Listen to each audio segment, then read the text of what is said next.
मेरा भारत महान था, मेरा भारत महान है और मेरा भारत महान रहेगा। जनता परेशान थी, आम जनता आज परेशान है और शायद आम जनता आने वाले टाइम पे भी परेशान रहेगी। आम जनता के किसी को नहीं पड़ी हुई है। आम जनता से ही भारत बना हुआ है। अधिकतर लोग आम जनता हैं, जो गरीब लोग हैं उनको आम जनता कहा जाता है। जिनके पास पैसा नहीं है वो आम जनता है। जिसके पास सुख समृद्धि नहीं है उसको आम जनता कहा जाता है। जिसके पास गाड़ी बंगला पैसा बैंक बैलेंस अटर जटर जो भी है वो नहीं है, वो आम जनता कहलाता है। और आम जनता की ही संख्या सबसे ज़्यादा है हिंदुस्तान में। 140 करोड़ की आबादी है, जिसमें से कम से कम 80 करोड़ तो कम से कम आम जनता ही होगी, है ना। 80-100 करोड़ तो आम जनता होगी। यानी कि 1 अरब आम जनता है। लेकिन आम जनता की प्रॉब्लम, आम जनता को आने वाली समस्या, आम जनता के जीवन में आने वाले दुख, उनकी तकलीफें किसी को कोई लेना देना नहीं है कि उन पर क्या बीत रही है, क्या बीतेगी, क्या बीतती आई है, कोई लेना देना नहीं है। और आम जनता ये समझने की कोशिश नहीं कर रही है कि आने वाले टाइम में ये प्रॉब्लम और भी ज़्यादा बढ़ने वाली है। अगर मैं बात करूं आज के संघर्ष की, तो आज के संघर्ष में, आज के टाइम में जो संघर्ष कर रही है युवा पीढ़ी, बड़ी टेढ़ी खीर है। बड़ी टेढ़ी खीर है कि आज के टाइम में संघर्ष करना और अपने थोड़ी सी भी सफलता अगर अपने पे प्राप्त करनी हो ना खुद के लिए, तो भाई चप्पलें घिस जाती हैं। और कुछ भी मतलब जो मेहनत कर रहे हैं ना, आज की युवा पीढ़ी मेहनत कर रही है, जो भागा दौड़ी कर रही है, जो मारामारी कर रही है, उसका 5% भी नहीं मिल पा रहा, रिजल्ट नहीं निकल पा रहा है, सब परेशान है। और अगर मैं बात करूं स्टूडेंट की, स्टूडेंट्स जो हैं यानी कि जो बच्चे पढ़ रहे हैं, माँ बाप बड़ी मुश्किल से उनको कैसे जैसे तैसे बड़ी मुश्किल से उनको पढ़ा पा रहे हैं। लेकिन उनके सामने चुनौती पता है क्या है? एक तो उनको कोई गाइड करने वाला नहीं है कि बच्चे क्या करें क्या ना करें, किसको चुने किसको नहीं चुने, किस कैरियर में जाएं, किस फील्ड में अपना काम करें, कहाँ नाम कमाएं। अरे नाम कमाना तो बाद की बात हो गई यार, 4 पैसे कहाँ से कमा लें, इसके लाले पड़े हुए हैं। बड़ी टेढ़ी खीर है, क्या करें, हैं कौन बताएगा उनको। और बच्चे जैसे तैसे फैसला ले भी लेते हैं। चलो घर वाले, हर शिक्षा को ही सर्वोपरि माना गया है, सर्वोपरि है शिक्षा, कि भाई शिक्षा मिलनी चाहिए। तो बच्चों को शिक्षा देने के लिए माँ बाप हर संभवतः कोशिश कर रहे हैं कि कैसे भी करके हमारे बच्चों को शिक्षा प्राप्त हो जाए, कैसे भी करके हमारे बच्चे पढ़ जाएं लिख जाएं। क्यों? क्योंकि पढ़ जाएंगे लिख जाएंगे तो ये अपने जीवन को उज्जवल बना पाएंगे। वो उज्जवल जीवन है क्या? नौकरी। उज्जवल भविष्य है क्या? नौकरी मिल जाए, हमारे बच्चों को जीवन सेट हो जाएगा। अब वो नौकरी के चक्कर में अपने बचपन से लेकर के उसको पढ़ाई दी जा रही है, उसको शिक्षा दी जा रही है, और वो फेल हुए तो कहाँ जाए। मतलब पढ़ाई कर रहे हैं, पढ़ाई करना अच्छी बात है, शिक्षा प्राप्त करनी चाहिए, मैं भी इससे सहमत हूँ। और मैंने भी खुद शिक्षा ली है, मेरे माँ बाप ने भी ली थी, और मेरे आने वाले जो पीढ़ी है उसको भी मैं शिक्षा दे रहा हूँ, मैं अपने बच्चों को भी शिक्षा दूंगा। तो शिक्षा देना अलग बात है, लेकिन शिक्षा किस तरीके से दी जा रही है वो अलग बात है। किस लाइन में बच्चों को धकेला जा रहा है, बच्चों को क्या बताया जा रहा है।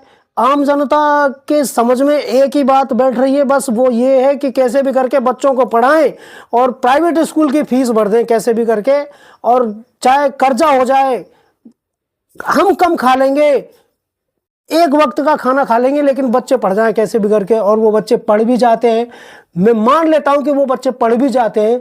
पढ़ने के बाद पता है कंपटीशन कितना है नौकरी का, हाँ क्या एवरेज है?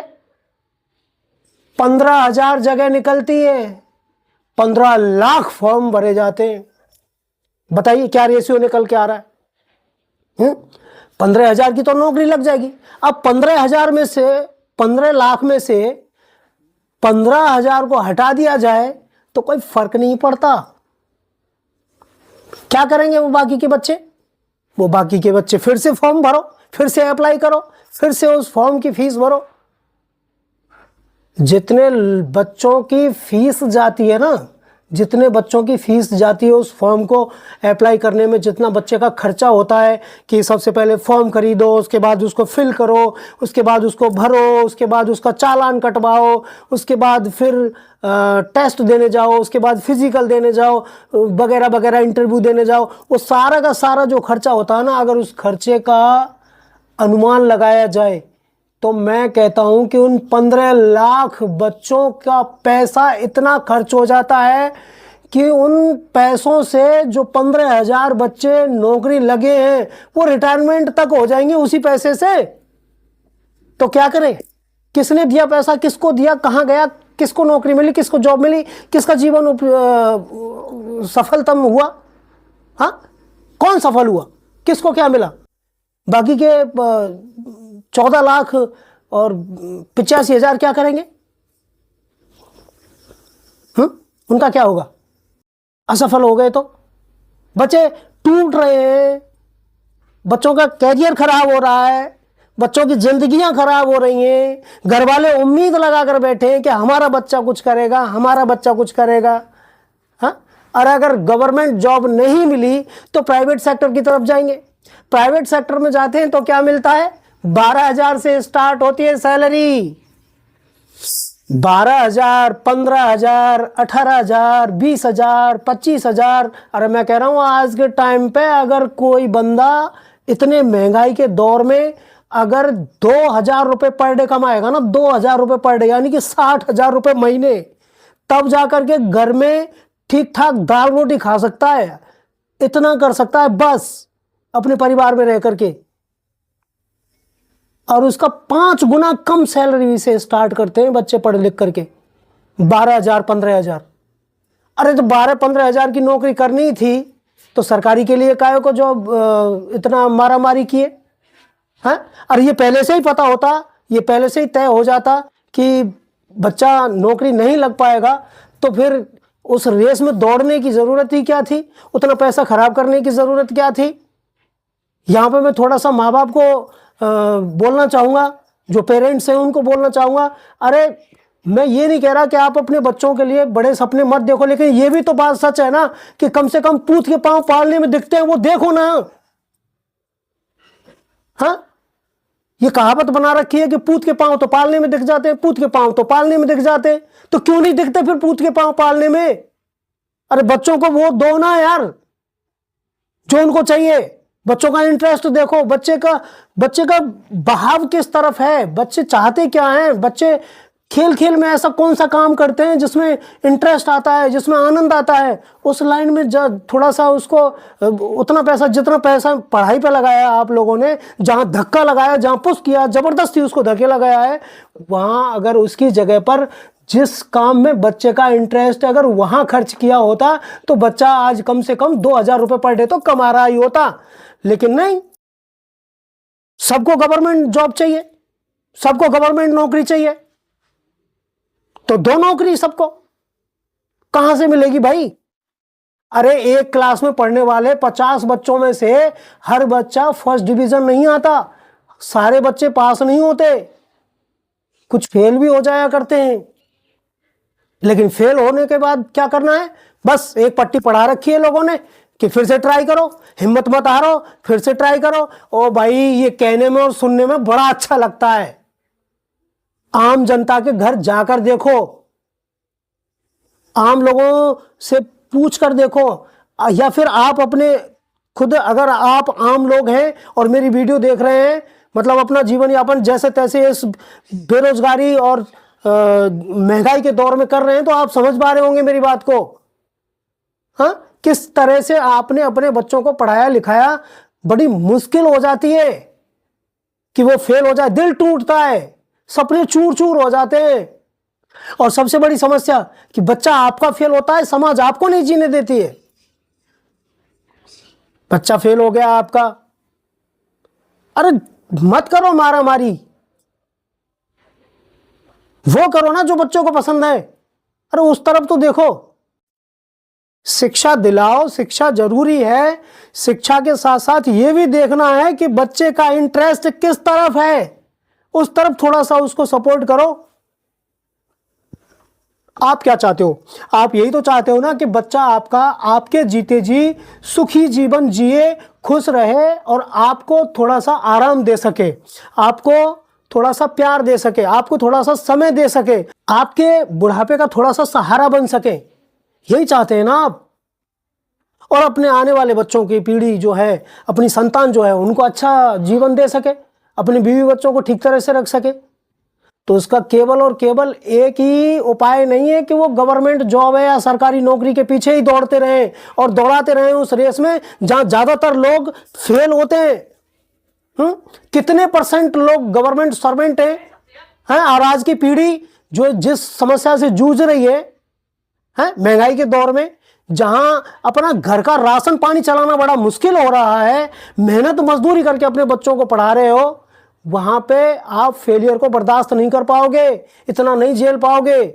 सो प्लीज बच्चों को वहीं से स्टार्ट करो जहां से शुरू से बच्चा शुरू हुआ है, धीरे धीरे जा रहा है। उस टाइम पे आपको इंटरेस्ट देखना है, आपको उस समय पे उनकी पसंद देखनी है, उनका चॉइस देखना है, उसके बाद फैसला लेना है कि बच्चे को किस लाइन में भेजना है, तब जाके वो कुछ कर पाएगा। दोस्तों, जिस तरफ छत के पानी का ढलान होता है ना, पानी उधर ही जाता है। अगर पानी को उल्टा मोड़ने की कोशिश करोगे, पानी टूट फूट जाएगा, चढ़ेगा नहीं। बड़ी तकलीफ हो रही है मेरे को ये सब देख देख करके। देख रहा हूं, वो बोल रहा हूं, डायरेक्ट सीधा, कड़वा है लेकिन सच है। एक्सेप्ट करिए, मानिए प्लीज। बच्चों को सही रास्ता दिखाइए, बच्चों को सही लाइन पे लेकर जाइए। बच्चों को आप उनके जीवन में सक्सेस होने, उनको दो रोटी का जुगाड़ करना है और अपने बच्चों को पालना है। बड़े सपने बाद में पूरे कर लेगा जब वो समझदार हो जाएगा। फिलहाल में अब उसे सही लाइन तो पकड़ा कर दीजिए।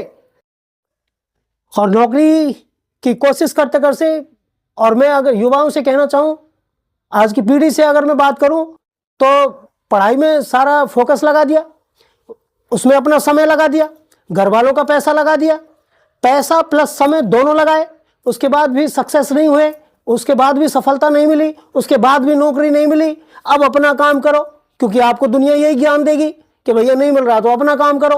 और काम करना तो पड़ेगा, क्योंकि जीना है, ये पापी पेट है, इसको पालना तो पड़ेगा, तो उसके लिए आपको काम करना पड़ेगा। अब आप जीरो से काम कर नहीं सकते, क्योंकि लोग क्या कहेंगे। बड़ा काम शुरू करने के लिए आपके पास पैसे नहीं है, वो पैसे कहां से आएंगे? पैसे कभी मिलेंगे नहीं। और लोन वोन के चक्कर में पड़ना मत, कोई लोन देगा भी नहीं, क्योंकि लोन उनको मिलते हैं जिनको लोन की जरूरत नहीं होती है। सही मायने में जिनको पैसे की सख्त जरूरत होती है उनको पैसा नहीं मिलता, कहीं से नहीं मिलता, कोई लोन नहीं देता, कोई बैंक लोन नहीं करेगा आपका। तब क्या करोगे उस कंडीशन में? छोटा आप कर नहीं सकते, जीरो से आप कर नहीं सकते क्योंकि लोग क्या कहेंगे। बड़ा आप कर नहीं सकते क्योंकि आपके पास पैसा नहीं होगा। फिर क्या करेंगे? और ऊपर से अगर जैसे तैसे अगर आपने शुरू कर भी दिया, कोई छोटे से काम शुरू कर दिया या स्टार्टअप ले लिया, तो लोग पता क्या कहेंगे? लोग ये कहेंगे कि यही सब करना था तो पढ़े क्यों, घर वालों का पैसा बर्बाद किया क्यों। वो ऐसे ठेकेदार बन के आ जाते हैं हमारी जिंदगी में। पता नहीं सबसे बड़ी तकलीफ इनको ही है, हमारे माँ बाप को है ही नहीं। इनको ज्यादा तकलीफ है भाई कि हमने समय बर्बाद कर दिया, हमने घर वालों का पैसा बर्बाद कर दिया, अब हम सक्सेस नहीं हुए, तो वो बीच में इंटरफेयर करेंगे हमारी लाइफ में। ऐसी गुस्सा आती है उस टाइम पे भाई, पूछो मत, और आपको भी आएगी। लेकिन दोस्तों, मैं कहना चाहता हूं कि देर सवेर आप जिस भी उम्र के आप हो और मेरी ये वीडियो देख रहे हो, भाई अभी से एक्शन ले लो, अभी से एक्शन ले लो।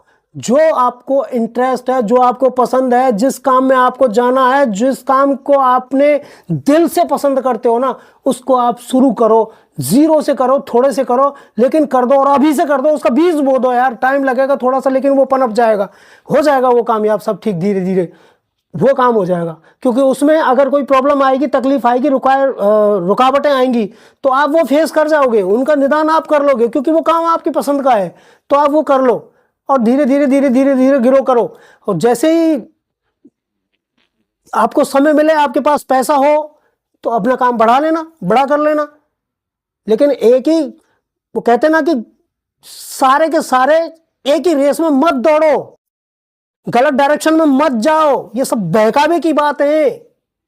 और चलो मैं पढ़ाई की ही बात कर लूं एक बार, थोड़ा सा एक बात और ध्यान आ गई मेरे को कि पढ़ाई की अगर मैं बात करूं, शिक्षा पद्धति की अगर मैं बात करूं हमारे यहाँ की, तो हमारे यहाँ ये विकासशील देश है, विकासशील ही रहेगा, ये विकसित देशों की श्रेणी में अभी नहीं आ पाएगा, अभी नहीं आ पाएगा। ये क्यों नहीं आ पाएगा? क्योंकि यहाँ की शिक्षा पद्धति में प्रॉब्लम है ना।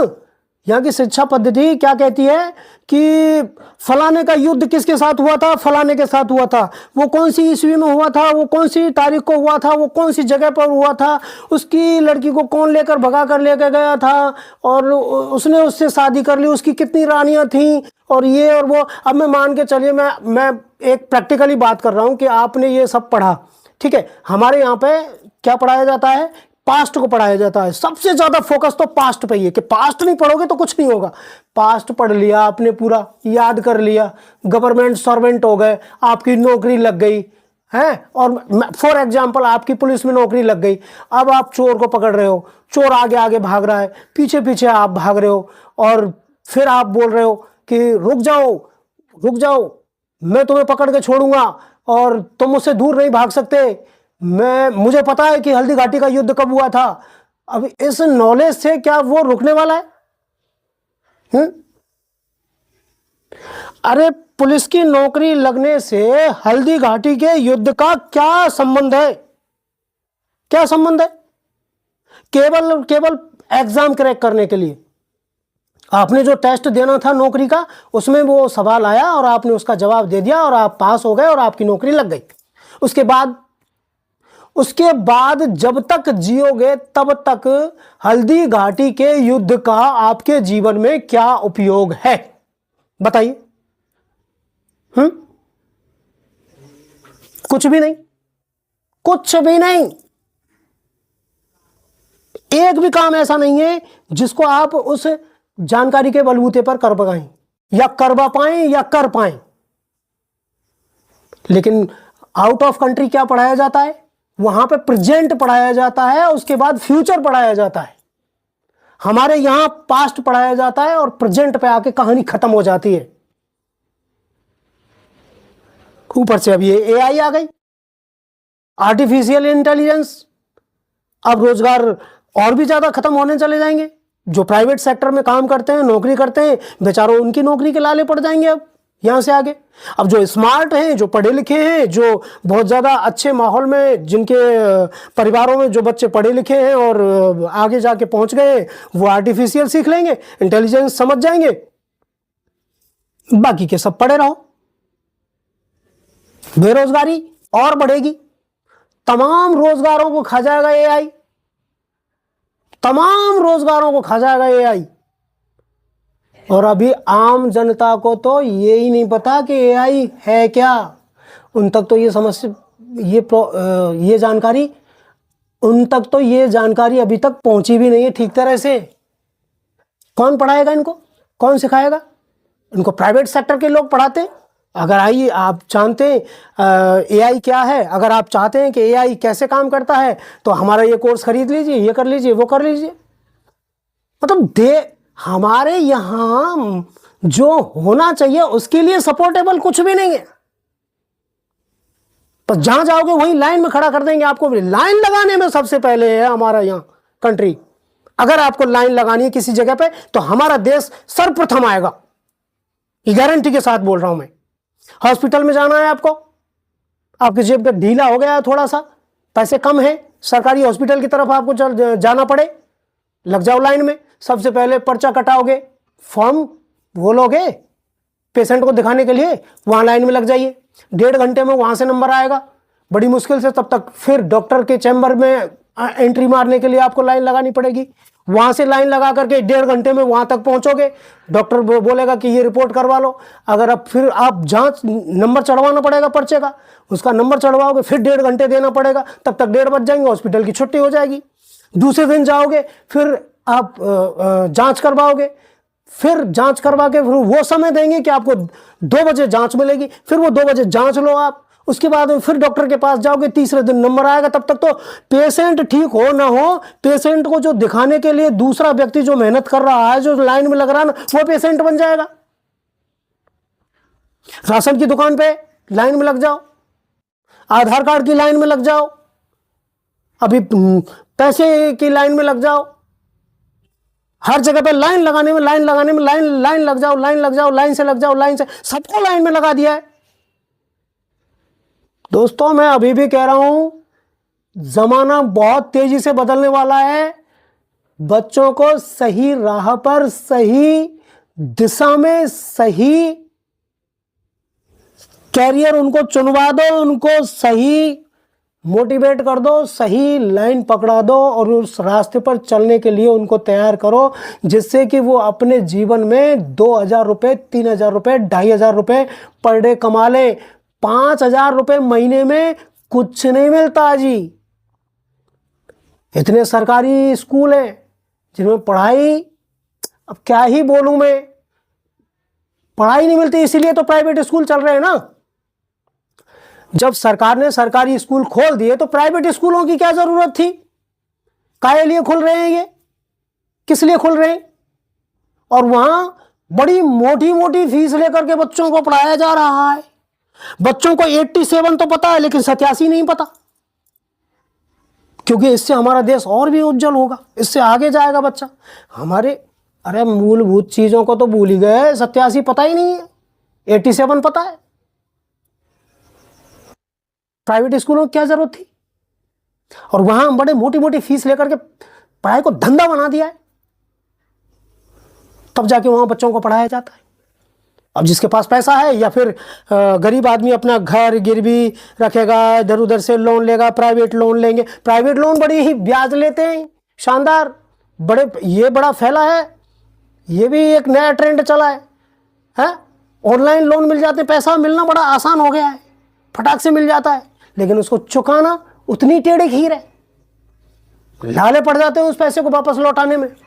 ऐसी ऐसी ब्याज वसूली जाती हैं, ऐसी ऐसी पेनल्टी वसूली जाती हैं। काफी लोगों को देखा है मैंने, ऐसे ऐसे फोन आते हैं उन लोगों के पास, जिंदगी जहन्नुम बन के रह गई है लोगों की, ऐसी ऐसी समस्याएं आ रही हैं। तो दोस्तों मैं कहना चाहता हूं कि पढ़ाई का जो ग्राफ है ना, वो काफी गिरा हुआ है। आम जनता की बात कर रहा हूं, आज आम जनता के लिए बोल रहा हूं मैं। आम जनता की दुख और उनकी चोट, उनकी समस्या, उनकी आह जो है ना, वो ध्यान में लाते हुए बात कर रहा हूं मैं आज। दोस्तों पढ़ाई बच्चों को कराइए, पढ़ाई जरूरी है, शिक्षा जरूरी है। शिक्षा से बच्चों को समझ आएगी, जीने का तरीका आएगा, लेकिन उसे बाहरी नॉलेज भी मिलनी चाहिए। उसे ये भी तो पता चलना चाहिए कि मैं किससे कैसे बात करूं, कहाँ जाऊं, कहाँ बैठूं, किसके सामने क्या बोलना है। वो कहते हैं ना कि बोलना तो बच्चा 2 साल का ही सीख जाता है, लेकिन कब, कहाँ, किसके सामने कैसे बोलना है, इसको सीखने में पूरी उम्र निकल जाती है। दोस्तों मैं सारे अभिभावकों से अंतिम हाथ जोड़कर रिक्वेस्ट कर रहा हूं कि बच्चों का जीवन बनाने में उनकी मदद कीजिए। बच्चों से प्यार से पूछिए, उन्हें बिठाइए कि बेटे बेटी तुम्हें क्या पसंद है, तुम क्या बनना चाहते हो और किस लाइन में तुम्हारा इंटरेस्ट है। उस लाइन में उससे जुड़ी हुई बहुत सारे ऑप्शन आपको मिल जाएंगे। एक ही ऑप्शन नहीं मिलेगा कि सरकारी नौकरी लगनी है, बहुत सारे ऑप्शन मिल जाएंगे। उनमें से किसी एक को चूज कराइए, उसकी तैयारी कराइए, उस पर थोड़ा सा पैसा खर्च कीजिए पढ़ाई के साथ साथ, और फिर देखिए शायद बच्चा अपनी ज़िंदगी में कामयाब हो जाएगा। मैं कहता हूँ कि बच्चे को जो पसंद है ना, अगर वो करवा दोगे तो बच्चा मज़े मज़े में काम कर जाएगा, खेल खेल में काम कर जाएगा और सक्सेस हो जाएगा। और आने वाले टाइम में AI ज़रूर सिखाइए अब बच्चों को, यहाँ से आगे AI से रूबरू कराइए। और कहते हैं ना कि बच्चों को मोबाइल से दूर कैसे करें, बच्चों को मोबाइल से दूर कैसे करें। अरे मैं तो कह रहा हूँ मम्मी पापा को मोबाइल से दूर कैसे करें। हाँ, बच्चे मोबाइल खरीद के लेके आए अपने पास, खुद खरीद के लाए हैं क्या? अरे आप लाए हो, बच्चों से ज़्यादा तो मोबाइल आप चलाते हो। मतलब आप करो तो रासलीला और बच्चे करें तो पाप। मतलब बच्चे मोबाइल नहीं चलानी चाहिए, गंदी आदत है, आंख खराब हो जाती है, दिमाग खराब हो जाता है, नींद खराब हो जाती है, नींद नहीं आती है, चिड़चिड़ापन आ जाता है। और आप चलाएं तो सब ठीक है, कोई दिक्कत वाली बात नहीं, क्योंकि आप तो बहुत इंपॉर्टेंट काम कर रहे हो मोबाइल में। अपना मोबाइल भी तो चलाना कम करो और बच्चों को मोबाइल चलाने दीजिए, थोड़े समय के लिए दीजिए, 1 घंटे के लिए दीजिए, लेकिन वो सब चलाने के लिए दीजिए जो उसके जीवन में आने वाले टाइम में ज़रूरी है, वरना बच्चे पीछे पिछड़ जाएंगे आपके। नॉलेज नहीं रहेगी, उन्हें ज्ञान नहीं रहेगा। मोबाइल चलाना गलत बात नहीं है, मोबाइल में क्या चलाया जा रहा है वो गलत है या वो सही है, वो आप देखिए। तो दोस्तों, मैं यही गुजारिश करूंगा कि बच्चों को, वो कहते हैं ना कि पूत के पांव पालने में दिख जाते हैं, उनको देखिए, उनको पहचानिए, उनका इंटरेस्ट देखिए, वो किस लाइन के लायक है, क्या बनने के लायक है, क्या आप उनको सपोर्ट करने के लिए तैयार हो, आप की खुद की काबिलियत कितनी है, आपका पावर कितना है, आप कितना खर्च कर सकते हैं, उसी हिसाब से और दोनों चीज़ों का कॉम्बिनेशन बना करके उसके बाद बच्चों को आगे बढ़ाइए और अपने जीवन को खुशहाल बनाइए और अपने बच्चों का जीवन खुशहाल बनाने में उनकी मदद करिए। आने वाली पीढ़ियों का बहुत बड़ी प्रॉब्लम खड़ी होने वाली है अगर नहीं जागे समय पर। तो दोस्तों, फिर मिलता हूं एक और वीडियो में, तब तक के लिए नमस्कार, जय हिंद, वंदे मातरम।